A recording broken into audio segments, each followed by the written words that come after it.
Bonjour à tous, je suis ravi de vous retrouver dans cette nouvelle vidéo. Aujourd'hui, on va inverser les rôles. C'est moi qui vais vous parler de mes débuts en lecture rapide. On va passer par mes galères, mes anecdotes et quelques petites astuces pour vous aider. Je fais cette vidéo pour vous montrer à quel point chaque parcours en lecture rapide est propre à chacun.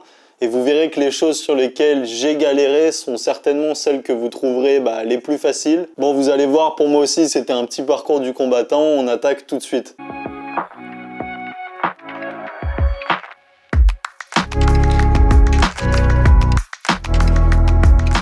Bon, faut bien commencer quelque part. Comment j'ai découvert la lecture rapide? La première fois que j'ai vu ça, j'ai pensé que c'était tout simplement une énorme blague. Je me souviens très bien, j'étais dans un bus assis et une fille s'assoit devant moi et sort un énorme pavé. Je fais pas plus attention, je continue à écouter ma musique et le regard un peu perdu, les secondes passent. Et je me dis, mais tiens, c'est fou comment elle tourne les pages anormalement vite. Je me souviens que j'ai regardé et que je fixais son regard sur ces pages. Elle utilisait un stylo comme guide et vraiment ça fusait extrêmement vite. Et comme un débile, évidemment, je me suis dit, tiens, voilà un bel énergumène qui doit pas bien comprendre ce qu'elle lit. Bon oui, j'étais tout simplement un ignorant. Jusqu'au jour où, en me baladant sur YouTube, je tombe sur des vidéos de concours de lecture rapide, j'en parle à mon père, il m'offre le bouquin sur Tony Buzan, sur la lecture rapide, et c'était le début d'une très belle aventure. Bon, en fait, et quand j'ai eu le bouquin en main, je me suis dit, mais en fait, ça peut pas être du pipeau cette histoire, sinon il n'y aurait pas un mec pour l'enseigner et des gens pour en faire un concours. Je vais être honnête avec vous, je l'ai attaqué, et je pense que dans les 2-3 jours, je l'avais totalement dévoré. C'est un bouquin de seulement 300 pages qui est assez bien illustré et surtout les chapitres expliquent bien les défauts de la lecture traditionnelle, aussi pourquoi c'est intéressant de lire plus rapidement et aborde l'ensemble des techniques de lecture rapide. L'avantage aussi, c'est que vous trouvez à chaque fin de chapitre des petits exercices qui en fait vont vous montrer à quel point vous pouvez progresser au fur et à mesure où vous découvrez les techniques de la lecture rapide. Bon, quand je l'ai fini, j'ai qu'une seule envie, c'est de m'y mettre sur un bouquin. Et de A à Z, je me suis dit que c'était vraiment, mais tout simplement, une mine d'or. D'un côté, on m'explique que la manière dont presque l'entièreté de l'humanité a appris à lire est certainement la manière la plus lente et la plus inefficace. D'un autre côté, je vois qu'on peut réussir à lire 300 pages en 1 heure et que plein de grands personnages comme John Fitzgerald Kennedy ou d'autres encore pratiquent ce truc qui s'apparente de plus en plus, à mes yeux, à une sorte de super pouvoir. Et donc à ce moment-là, comme vous, j'attaque les premières techniques, notamment celle qui fait le plus suer, ceux qui se lancent en lecture rapide.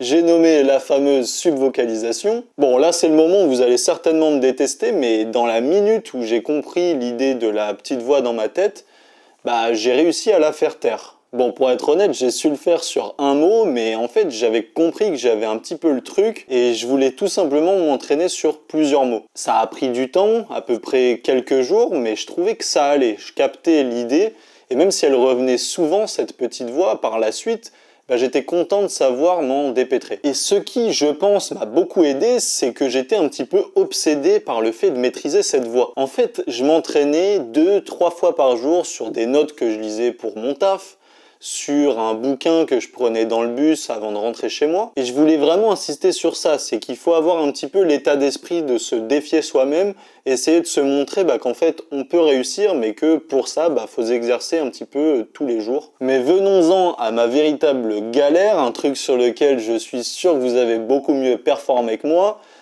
c'est le repérage et l'écrémage. Au début, je me souviens, j'en prenais trop parce que je me disais, mais attends, tout est important dans une phrase, faut pas que j'en jette. Après, quand j'ai un petit peu compris que le détail, 1 heure après le lire, je ne m'en souviendrai plus jamais, j'ai commencé à comprendre qu'il fallait les mettre de côté. Mais bon, rebolote, après je n'en prenais pas assez et je pensais avoir résolu le problème, mais seulement je squeezais les 3/4 des trucs importants qu'il y avait dans le livre. Bref, vous m'avez compris, j'étais vraiment nul et il m'a fallu du temps sur ça. Au bout de quelques semaines, ça allait mieux, mais surtout ce que je voulais vous rapporter, c'est qu'il ne faut pas se focaliser sur plusieurs techniques en même temps. Ayez-en une en tête et essayez de la travailler quand vous vous entraînez à de la lecture rapide. Ensuite, quand j'avais réussi à maîtriser la subvocalisation et que j'attaquais le repérage et l'écrémage, en fait, comme au tennis, on se focus d'abord sur le coup droit, puis après le revers, etc., etc. Pensez-y quand vous entraînerez en lecture rapide, ayez toujours une technique en tête sur laquelle vous allez vous concentrer dans cette phase de travail. Bon, et quand j'ai eu ces trois-là, la subvocalisation, le repérage et l'écrémage, et que j'ai commencé la lecture guidée,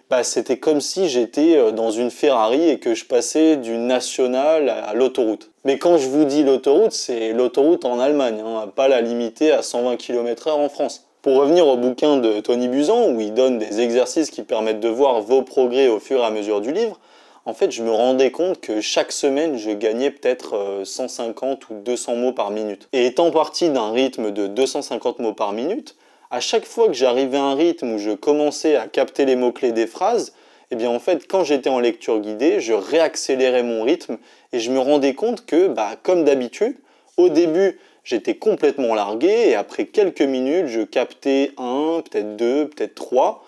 Et quelques dizaines de minutes plus tard, je captais l'ensemble des mots-clés qui étaient importants. Et à la fin de la semaine, j'étais habitué à ce nouveau rythme. Et je voulais vous dire que ce phénomène de progression, ce sentiment de progression sur plusieurs semaines, à chaque fois je pensais que j'arrivais au max, et la semaine d'après, je me forçais à aller plus vite, je comprenais pas au début, et à la fin de la semaine, je comprenais ce que je lisais. Bref, c'était vraiment la plus belle période de mon apprentissage. Les bouquins commençaient à fuser et mon esprit s'ouvrait de plus en plus à la culture. Je crois que c'est véritablement à ce moment-là que je me suis rendu compte que j'aimais lire. La lecture ne me faisait plus peur. Je ne regardais plus un gros bouquin. Un gros bouquin pour moi à l'époque c'était un bouquin de 300-400 pages. En fait, je n'avais plus peur de lui.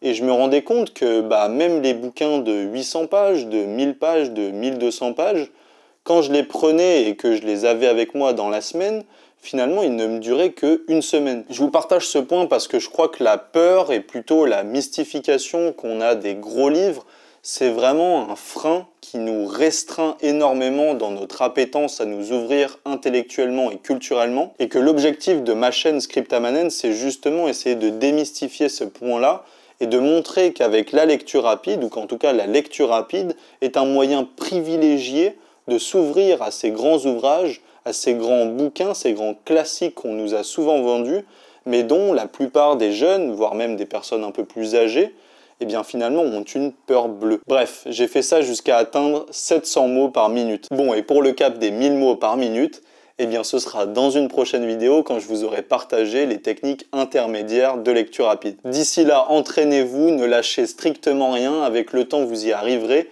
C'est seulement une question de patience et d'entraînement. Je vous remercie d'avoir regardé jusque-là. C'est toujours un plaisir d'avoir vos retours en commentaire et d'échanger avec vous. À très vite.